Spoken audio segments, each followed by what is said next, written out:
Hello. Hi. It's Friday night, and how is your Friday going? What's happening? How are you doing? What's up? Do people still say what's up? Are you with someone right now? Or are you alone? So what are you doing on this beautiful, hot Friday night in Gauteng, in Pretoria, Joburg, Cape Town, wherever you are? What are you doing? How is life? How's the relationship going? Are you happy in your relationship? Are you fine in your relationship? Because it can be sort of a battleground, or it can be a fun place to be. It can be your safe space, or it can be the place that you want to get out from, depending on where you are, what you are doing, and what you are up to on this Friday night. So yeah, maybe I should just wait and see what comes up. And if you have anything to say or anything that you'd like to share, ask for advice, give advice, share your experience, tell us about you. What's happening in your relationship? And how is it going for you right now? You know, it's Friday night, it's party night, it's chill time. You know, then we've got load shedding. We are counting the minutes because we have load shedding at 8 in my area. So we're basically counting the minutes and the time before load shedding happens. So while we wait for load shedding to happen, let me hear about you. What are your plans? What are you doing? Do you have any relationship goals? Or is it just the hashtag, I should say, relationship goals? You know? Relationship is a scary thing to talk about if you don't know what you are doing in one. If you have a whole list of complaints and you don't know how to get out.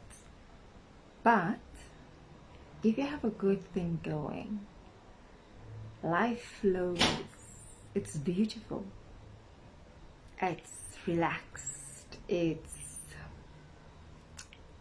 when there are no issues in your relationship, life becomes a breeze.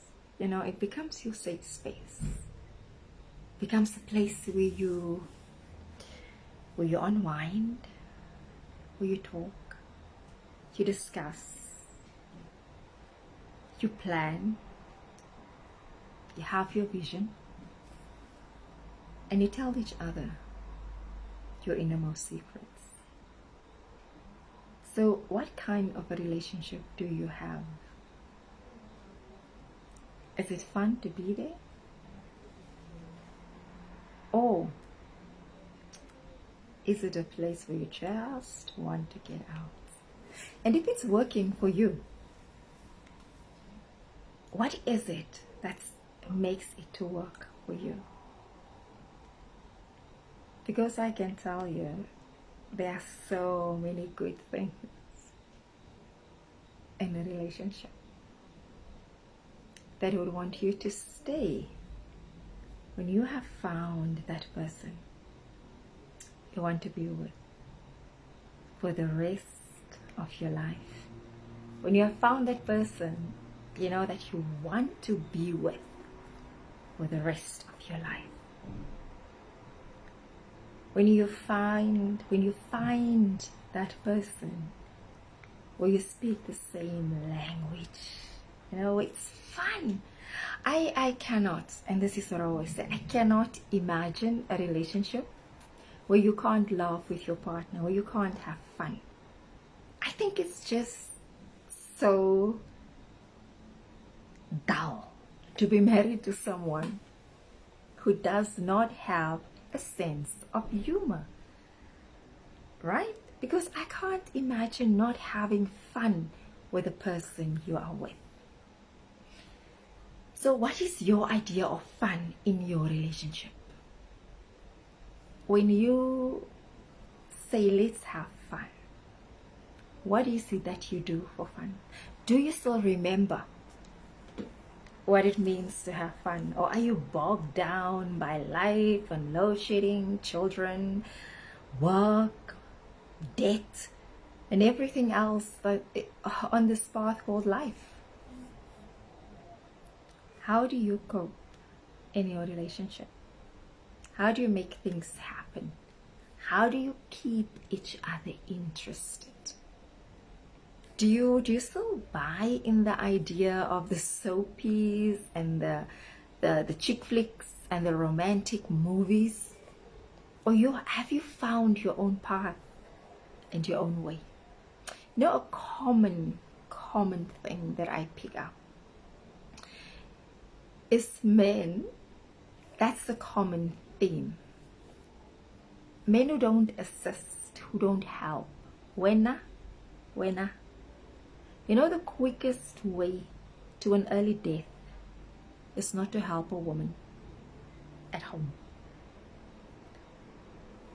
Do you know how much stress you will avoid if you help her at home? With the little things.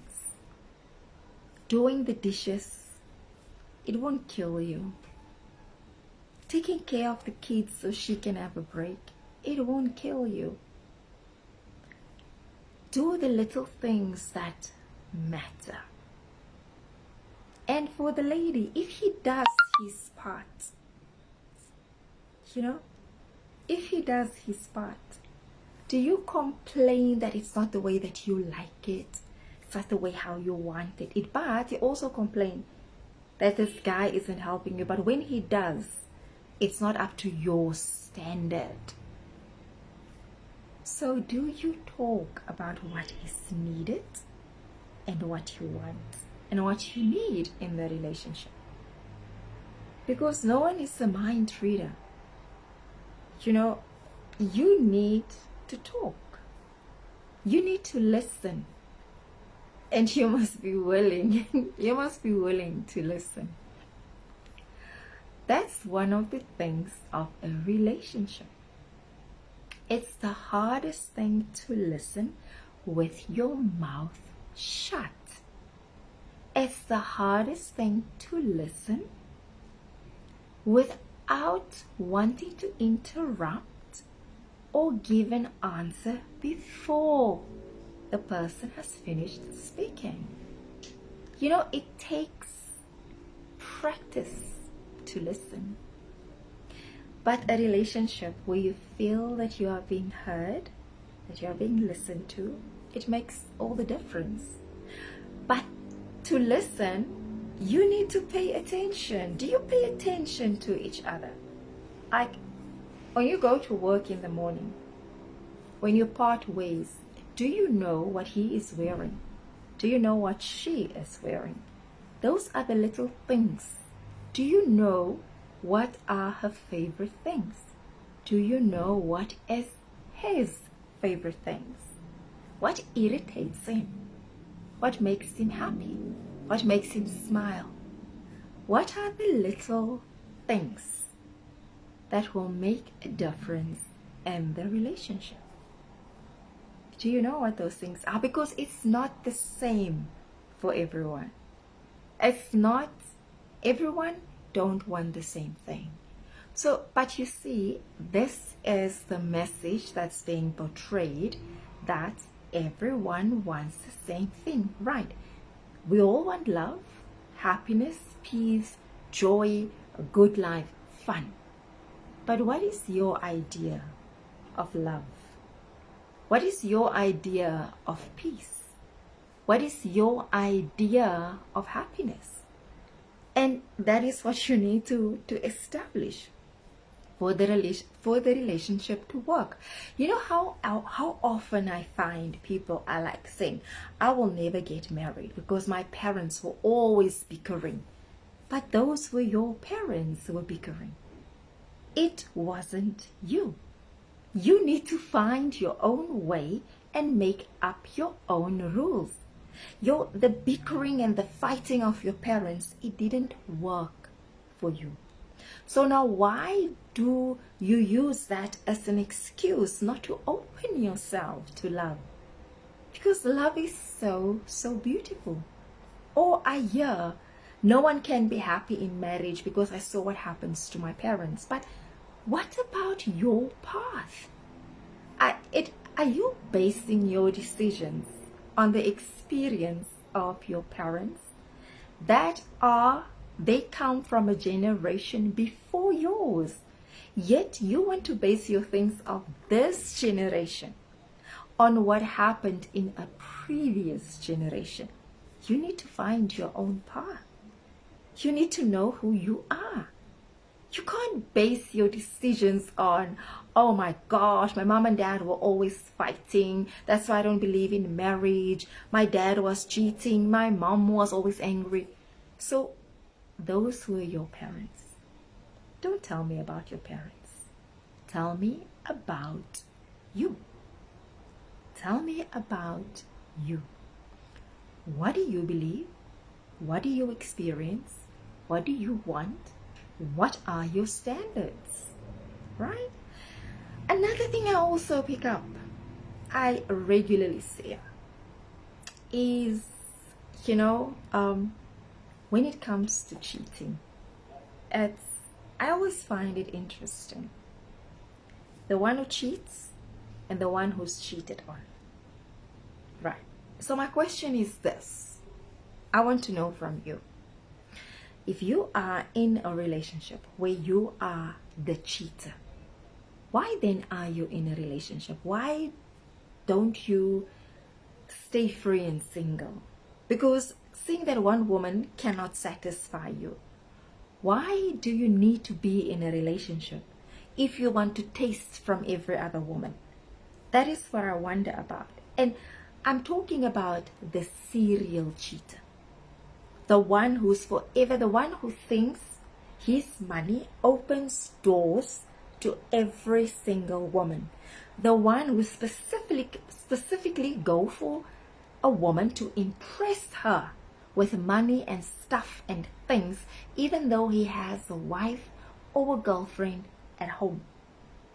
So I want to know, why is it so hard for you to be satisfied with one woman? Because you don't just cheat once. You keep on doing it and keep on doing it. It's like it's a habit. What is it that you're trying to feed inside of you that you can't find with a woman? And then for the woman or the guy who is with the cheater, the one who's being cheated on, my question is, why do you allow it? Because no one is perfect in this world. Nobody is.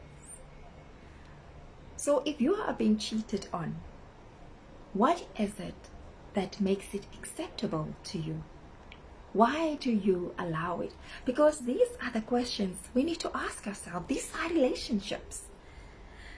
What I find interesting with all relationships is that you create your own rules and you live by them.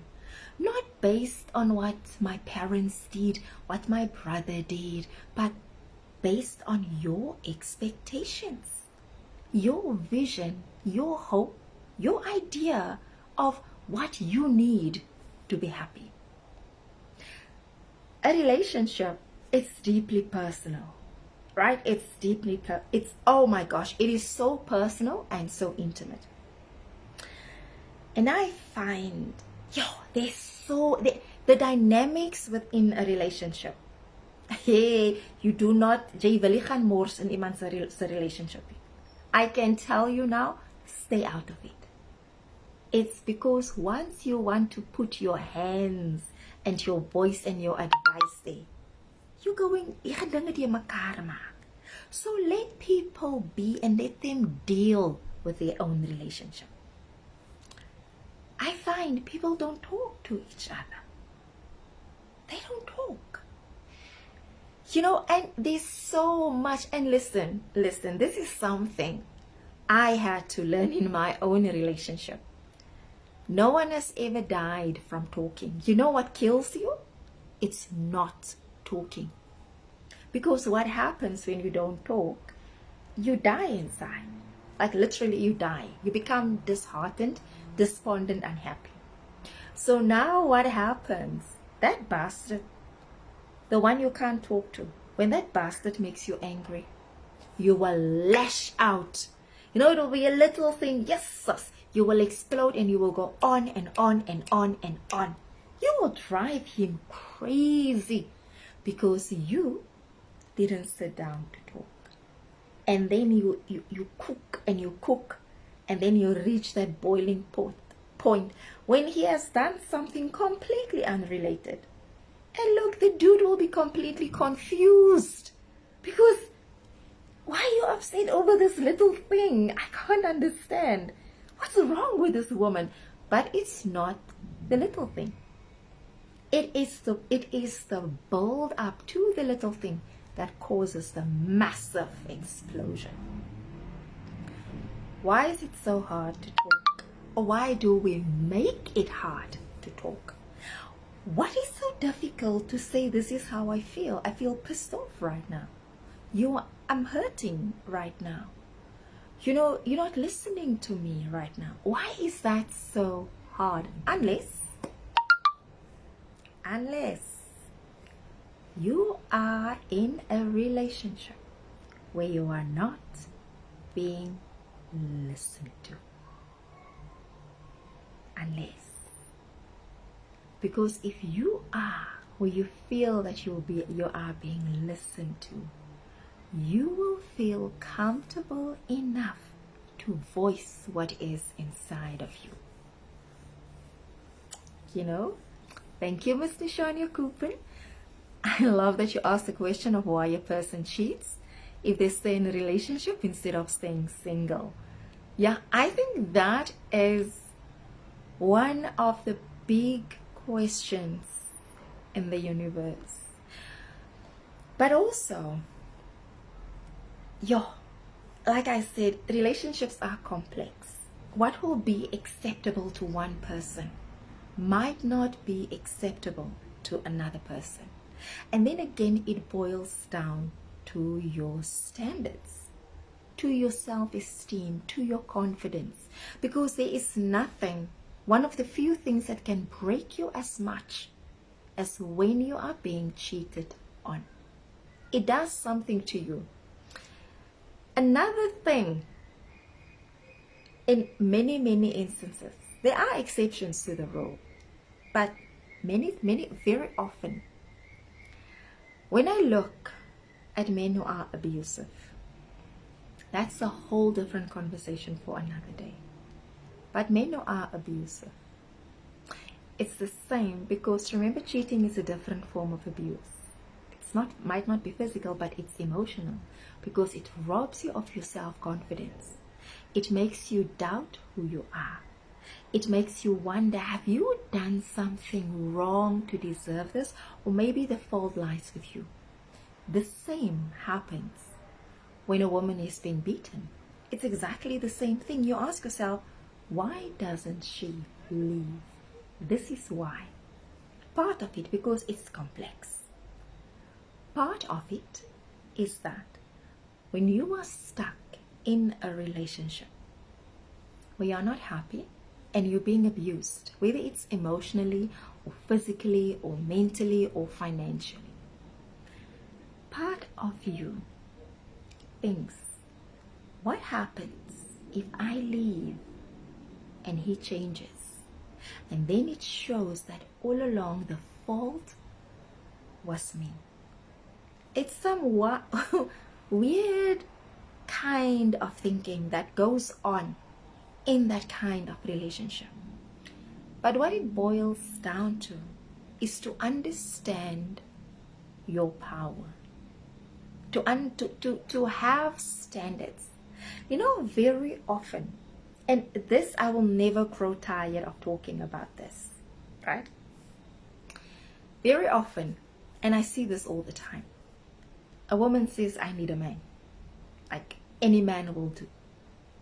Any man will do, right? What kind of man are you looking for? Then this is the next answer. I don't want a man who thinks that my stuff is his. I don't want a man who will take my money. I don't want a man like I don't want. Those are not standards. Those are fears. Because standards will say, hang on, what kind of man do I want? Because now I have a whole list of what I don't want. And remember what Job said? He said, the thing that I have feared the most has come upon me. So when you focus on what I don't want, he mustn't come and think he can take my stuff.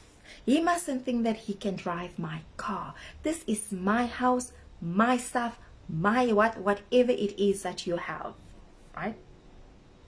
When you ask, so what do you want in a man? It's a simple question, right?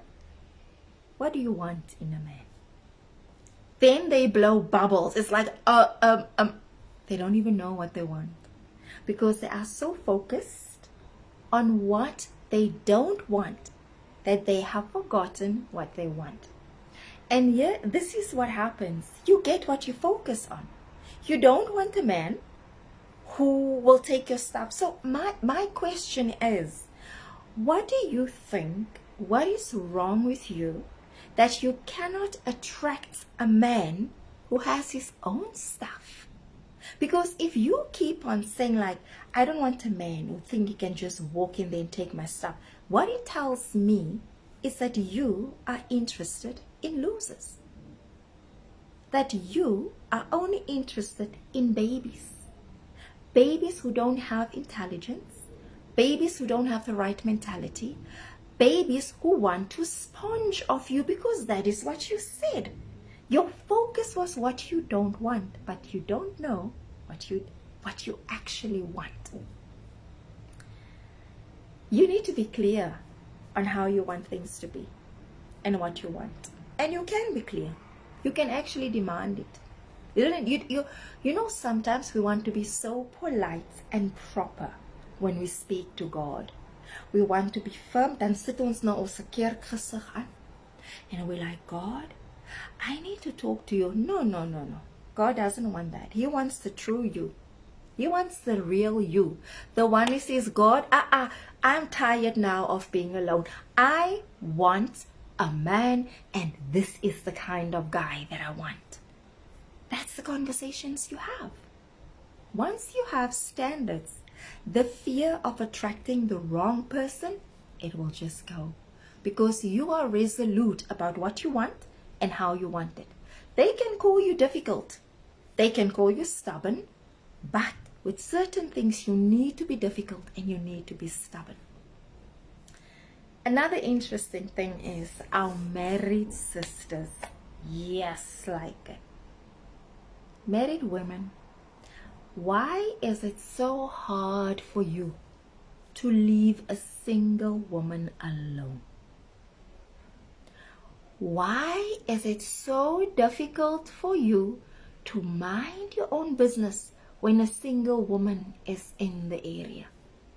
I just need to ask that. You know, why do you treat a woman who doesn't have children, who's not married? Why does a married woman treat that woman as if she's an alien? I would really like to understand that. You know, no one told you or forced you to get married. What it tells me, when you are fixated on putting pressure on a single woman to get married, It means there's something wrong in your life. And now you want to feel superior. And part of you feeling superior is to put pressure on someone who have what you wish you had, because you wish that you were single. The same woman, and watch closely, the very same woman who says, sister, you must get married before it's too late, is the same woman who will complain about how hard marriage is. Let's talk about marriage. This one, it gets me every time. Every single time. Who told you to get married when you did? Answer that question honestly and openly. Who told you to get married when you did? It's not a hard question. It's a simple, straightforward question that needs a straightforward and simple answer. Who? Because if you can't answer that, then you don't know why you got married. And you are the person, the kind of person, right? When it comes to marriage, you will tell everyone how bad it is. You will tell everyone how it kills your spirit, how it robs you, wow, you can't do what you want to do, how it's like a prison, how you wish you never did it. You know why? You never had standards, and you don't even now know why you got married. You are so confused. You got married because, oh my gosh, it was time to get married. It was expected of me to get married. Expected by whom? Have you asked yourself this question? Who can dictate to you when to take that big step? No one, unless you allow it, because you don't have standards. I can say with confidence, from the age of about 23 upwards, if you are a single woman and you don't have children and you're not married, society will be relentless in judging you. But if you look at the people who are judging you, you ask yourself, you are the last people to comment on my relationship status. You know, marriage is something beautiful. It's something wonderful. It is sacred. It is special. Marriage is the single most biggest decision you will make in your entire life. When you make the wrong career choice, you can always change careers. You don't have to stay there unless you lack the guts once again and you stay in a career that you don't enjoy. But marriage, and this is why you need standards when you decide who to get married to. First of all, you need to know, what do you want from marriage? And don't tell me about my mom and my dad. What do you want? Don't tell me, I once read even about your grandmother. My goodness, your grandmother lived how many years ago? You still remember the negative things she told you about marriage because she herself was stuck in a loveless marriage. What are you going to do in this generation, in your time? Marriage is not a curse. It's not a prison cell. It's not bondage. The reason why I said it's going to be the single most important decision that you will ever make. Why is that? Because everyone says build your career. Fine enough. You must build it. You need to own your space. But why is marriage more important? The choice, if the day you decide to get married, why is that choice more important than your career? You will live with a person every single day of your life. You will breathe in each other's space. You will sleep in the same bed. You will go to bed together. You will wake up together. You will make financial decisions together. You will raise children together. You will build a life. And let's take it. If you are married to the wrong person, you will your marriage then will become a battleground where you will become bitter and unpleasant. Your career will flourish. You will just be the dragon at work that everybody hates because you are married to the wrong person. Man or woman, doesn't matter. Both sides. If you are married to the wrong person, little by little, it eats away your self-confidence. It steals your dream. You lose your vision because you are too busy surviving within the marriage. That is, if you get married to the wrong person, it doesn't end there. Remember, it's expected that you will have children. Now, this bitter, unhappy couple, or they might not be bitter, they are just impersonal, they have nothing in common, there's no talking, there's nothing. They just come from work, eat, sleep, repeat. That's their life. There's no excitement, there's no oomph, there's no connection. They have children. What the children see are two people who just tolerate each other. What the children see are two people who don't like each other. They're just polite. Or, worst case scenario, they are fighting like cat and dog, like cats and dogs. Or, they find a dad who's always off somewhere because he doesn't want to be at home. That is, so now you got married to the wrong person. It doesn't just affect you. It affects generations to come until you own up and fix the issues. Let's look at the other side. When you get married to someone you love, oh, you know what happens? When you get married to the person you love, right? You become inspired, renewed, motivated.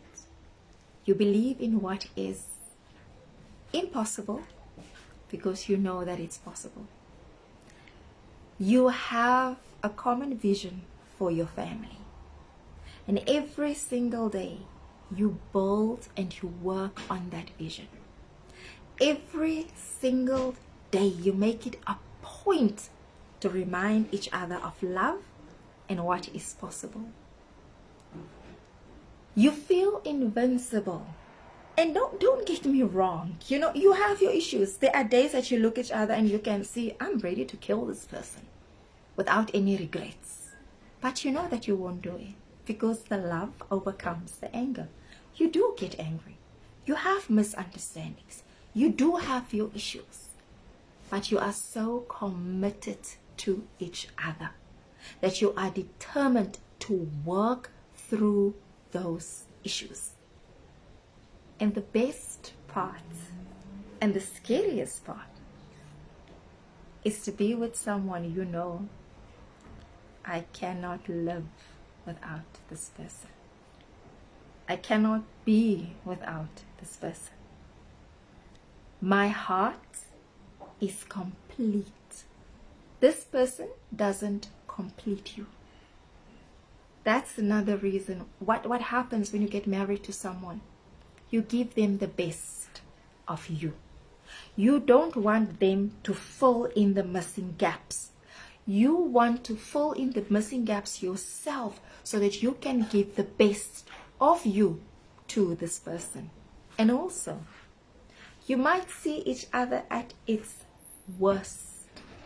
You know, like the ugliness, the negativity, the moaning, the complaining. The ugly side is there. But because you love each other so much, you can deal with the ugliness. Because you know what? You have the guts to say to each other, you know what, now you are being impossible. Now you are becoming unbearable. And that is what happens when you are married to someone you love. It feeds your soul. You never stop dreaming. You never stop believing. You never give up. Hell no, you don't give up, because you want to impress the hell out of this person that you are with. And you care even about the slightest thing. Is he okay? Is she okay? Why are you not happy? What can I do?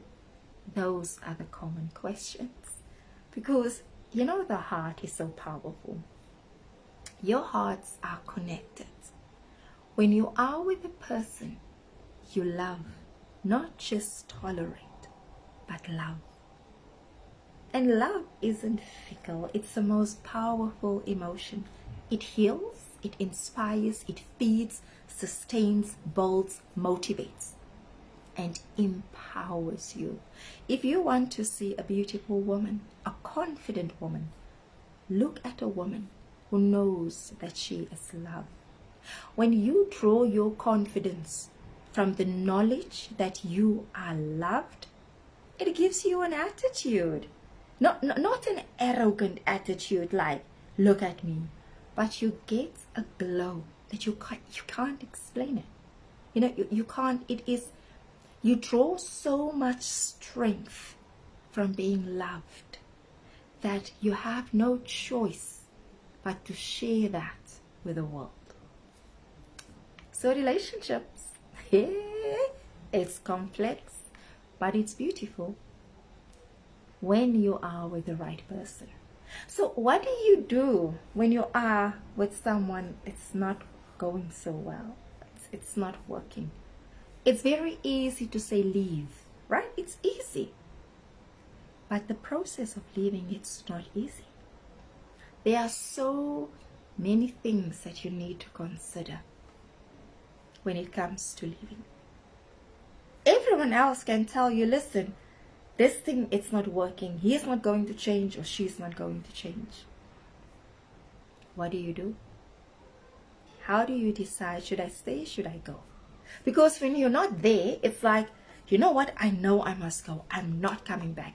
And then when you go home and you look at this person, you're like, maybe I can stay. Maybe I can still work on it.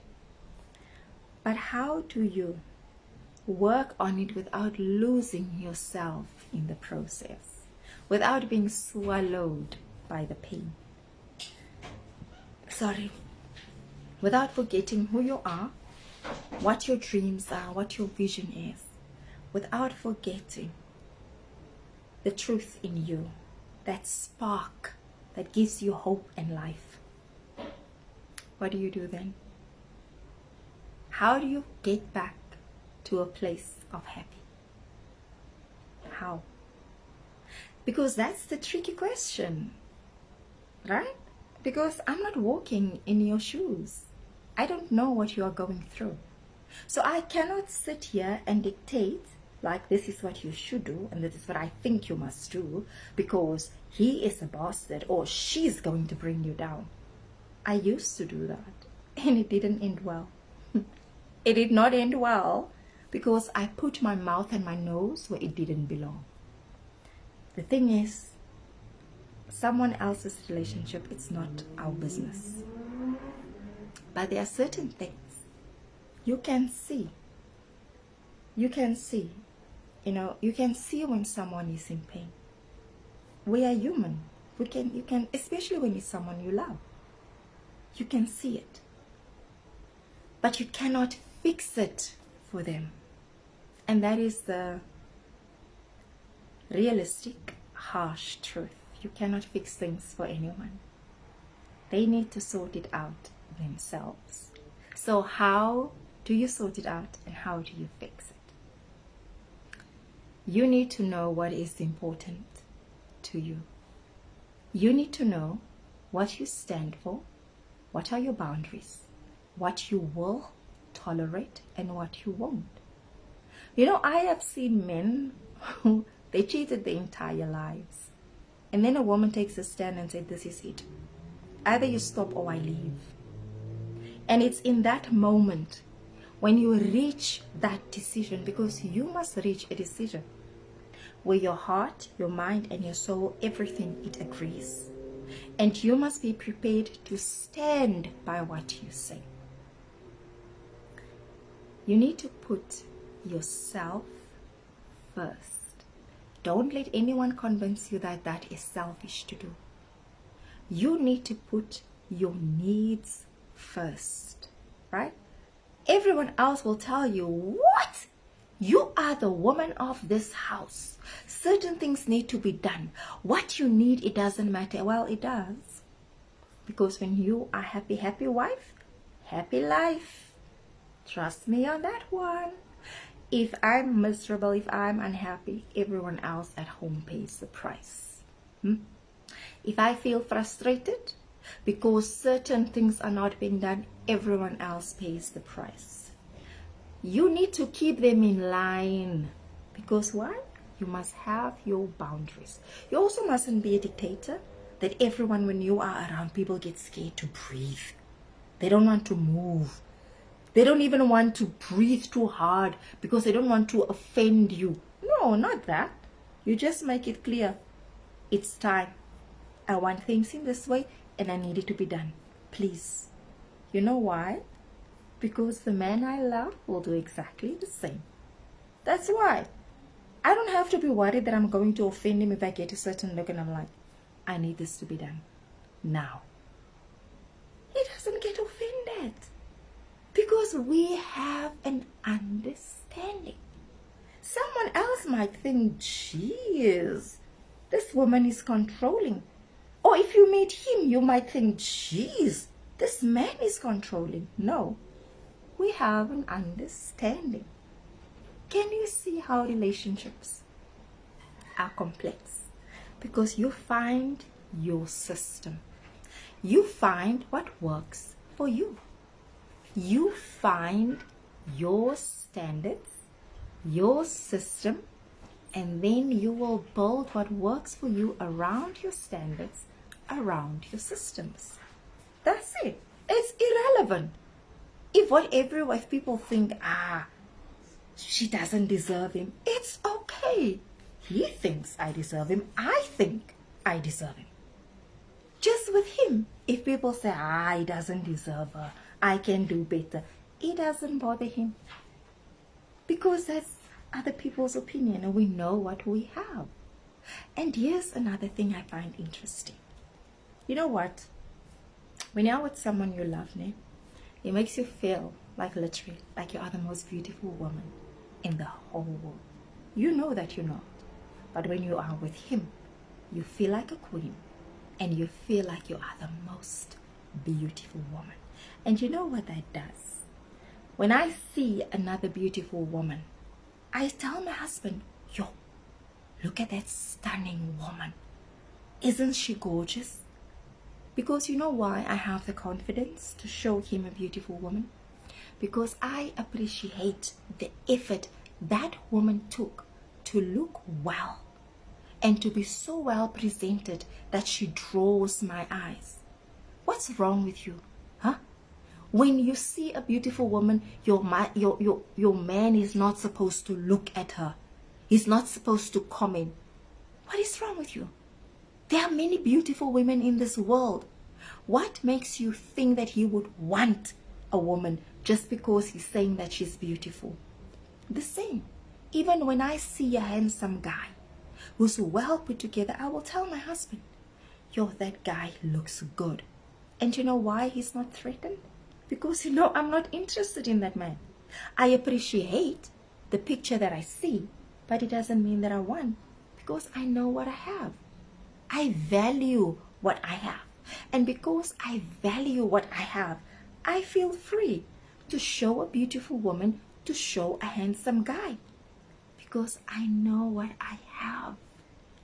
That is what love does. It gives you confidence. It opens your eyes to what is beautiful, not just in the relationship, but beautiful everywhere.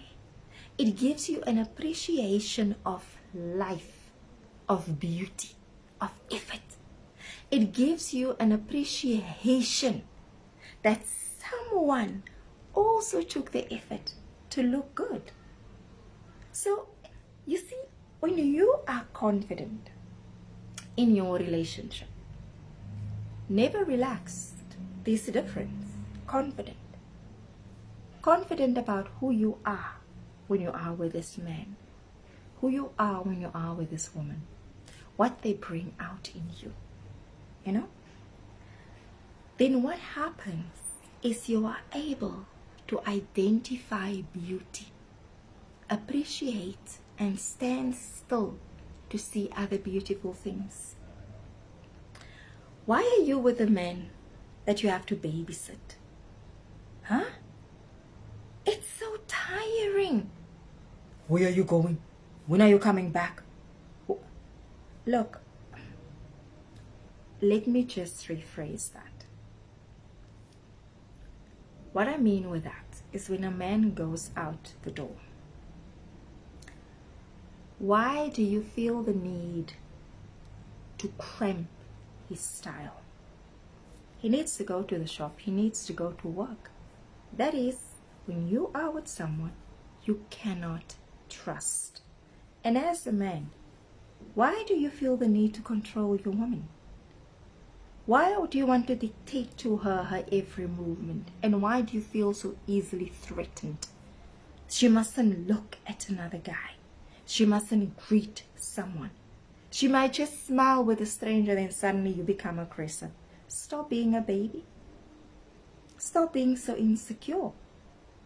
Because if you continue like that, you're going to lose, and you will deserve losing her because you don't know how to appreciate a good thing. So can you see how complex but beautiful and yet simple relationships can be? It's not complicated. Either you are with someone or you're not. They don't have to be drama. If you need to say something, say it. You don't have to be rude or aggressive or defensive.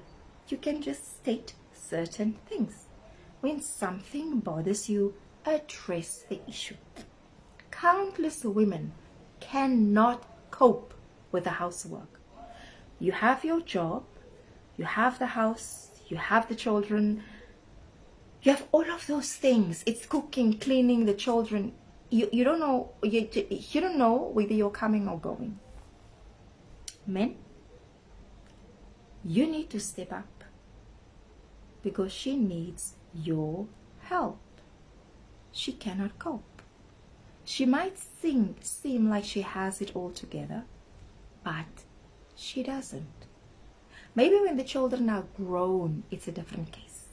But if you still have children that are small, who needs attention, who needs help with schoolwork, with their projects, she needs your help. She cannot do it on her own. That's why she is grumpy.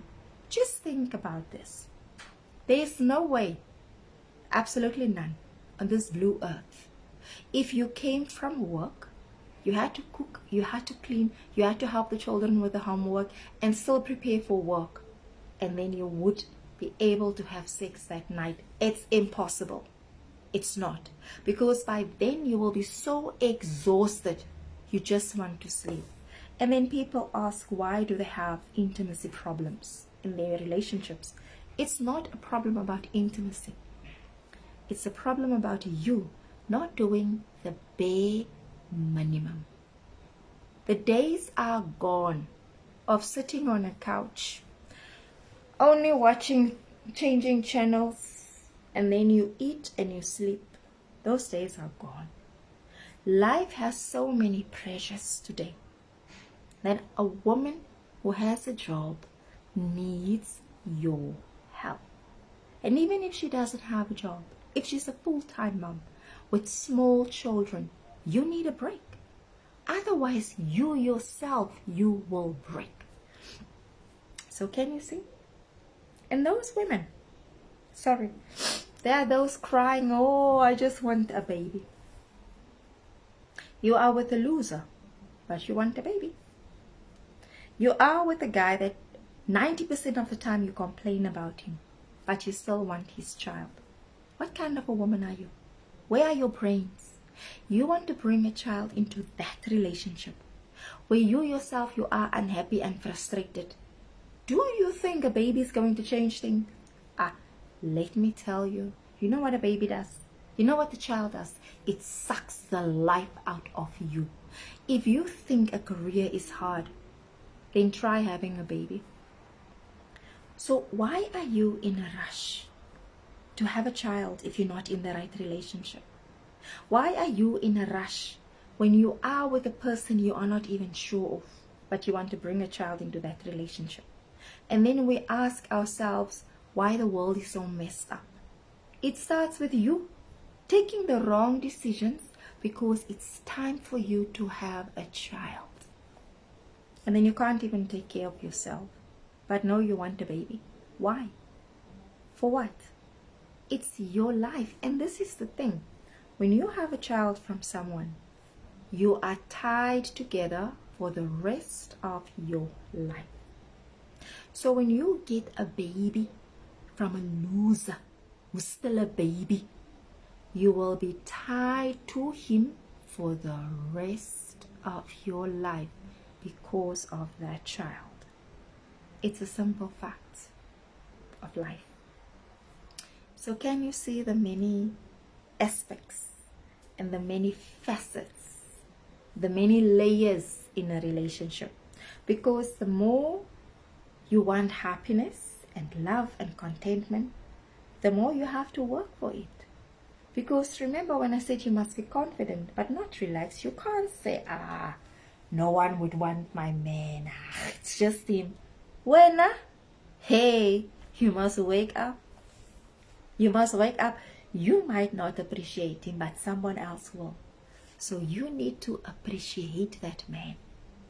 If he doesn't behave in a way that suits you, you teach him how to do it the way you want it. But also you must be open to him to teach you as well. Because that is what love does. You teach each other.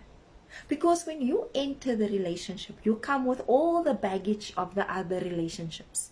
And all of that baggage and that web, it needs to be untangled. Do you think that is easy? No, it's not. That's why you must be committed. You cannot be a sissy if you want a successful relationship. You need some balls to survive, to have a good relationship.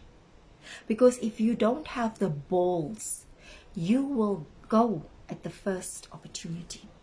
You will leave because it's not worth it. But if you have the balls and you see it's worth it and you want to stay, both of you will do what needs to be done. You will do whatever it takes to make it work. And not just work, but to be happy, to be content, for the love to grow, for the appreciation to grow.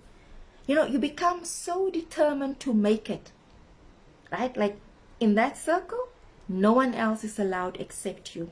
The worst thing you can do in your relationship is to ask advice from friends and family. Because remember now, when you have an issue in your relationship, except if he's an abusive man, then you tell everyone. But if you have a disagreement, right, you had an argument, and you go and tell all your friends, your cousins, your mother, your brother, your sisters, whoever, you are allowing people to disrespect you. Because you are giving them the weapon to think less of your husband or your boyfriend or your partner. And those people are not in the relationship. So each one will give you a different kind of advice based on their experiences. If I'm in a miserable relationship and you come to me and you have problems, what do you think I'm going to say to you? I'm going to say to you, you know what? There's no hope. relationships are tough, I think you must rather leave. Because I'm stuck in a miserable relationship. And you think coming to ask me, the miserable person, for advice for your relationship that you were supposed to sort out, do you think you will get the right advice? Or if you go to a happy person, I'm in my good relationship, I'm like, you know what, no, you can sort it out. What if you can't sort it out because someone isn't willing? And I tell you, no, you know what? Relationships is about love. Yours, it's not about love. Yours is about misery and unhappiness. And you come to someone who only knows love. You must sort out your own issues. You must find your own way. You need to be determined to do things your way, but for the right reasons. When you become determined to do what is right, to do what is just, to do right by each other, that's how you begin to build the relationship. It's not about opinions. Okay? It's not about opinions. It's not about what anyone else thinks. It's about you and your relationship. Find the key to what will make things work for you. Stick to it. Write your own rules. Write your own story and determine your own path. And you'll be surprised at what happens and what you find. So, for everyone, thanks so much for everyone who watched. And I really do appreciate it. Spending your Friday night with me. So yeah, thank you. I'm over and out. Load shedding has killed the party. So we'll have load shedding in a few minutes. But thank you so much for joining and for watching. Have a great Friday night.